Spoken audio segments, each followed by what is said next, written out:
Let me tell you a story, a true, ancient story, that may just change the way you see laziness forever. One quiet morning, as Gautama Buddha sat deep in meditation under the Bodhi tree, a man approached him. This man was visibly frustrated, desperate, defeated. He bowed and said, "Mahatma, please help me. I am suffering because I am lazy. My whole life has been held back by it. Is there a way out?"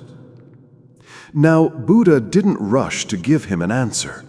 Instead, he looked at the man calmly and asked, "Why do you think you are lazy?" The man replied, "It's not just me. Everyone around me says so. My family, my friends, they all believe I'm just lazy." Let me pause here and ask you, have you ever been defined by others' opinions of you?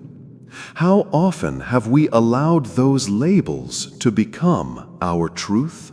Then Buddha asked, "Do you know what laziness actually is?"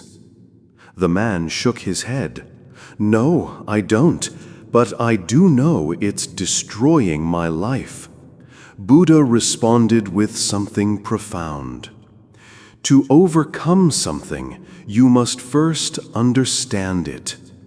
You see, so many of us try to defeat our inner demons, like laziness, without ever truly knowing what they are. We treat symptoms, not causes. We punish ourselves instead of asking questions. The man said, "Lord, I don't have the wisdom. Please help me understand." And so Buddha began to explain. Laziness, Buddha said, is not just a habit. It's a mental state, a thought that we give life to, knowingly or unknowingly. He then described two major roots of laziness, physical and mental. Let's talk about the physical side first. Buddha said that one of the biggest physical causes is food. Yes, food. He explained that the energy our body receives from food determines how we feel.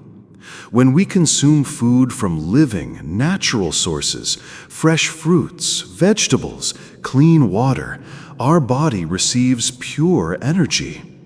But when we eat processed, lifeless food, full of chemicals or artificial ingredients, our energy becomes heavy, dull, and, yes, lazy. Think about how you feel after eating a greasy fast food meal versus a light, fresh salad. Your energy changes, doesn't it?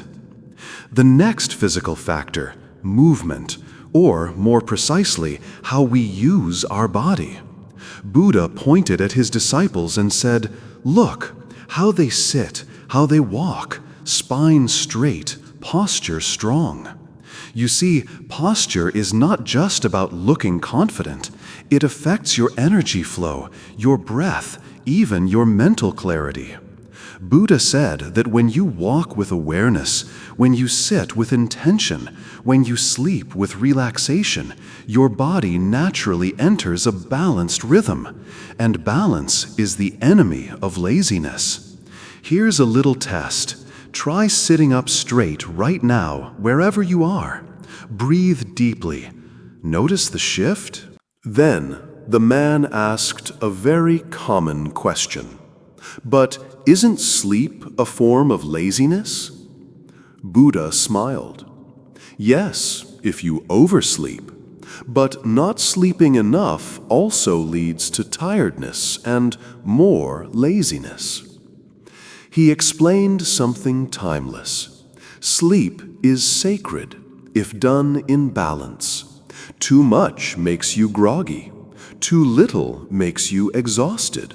Both feed into a lazy lifestyle. In our modern world, where burning out is often celebrated, this is such a powerful reminder. Rest is not the enemy. Improper rest is. At the end of their conversation, Buddha left the man and us with this truth. If you want to overcome laziness, start with awareness. Understand it. Track its roots. Then correct your food, your body, your sleep, and your thoughts. It's not about fighting laziness. It's about transforming the conditions that allow it to grow. So the next time you call yourself lazy, stop. Ask yourself, what am I eating? How am I moving?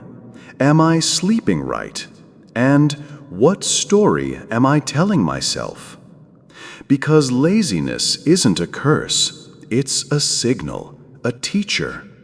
And just like the man in the story, you too can find your way out with the right awareness. If this story touched something in you, take a moment to reflect. And if it inspired you, share it with someone who needs to hear it. You never know whose life you might shift. Thanks for watching. May you walk tall, rest well, and rise above all that holds you back.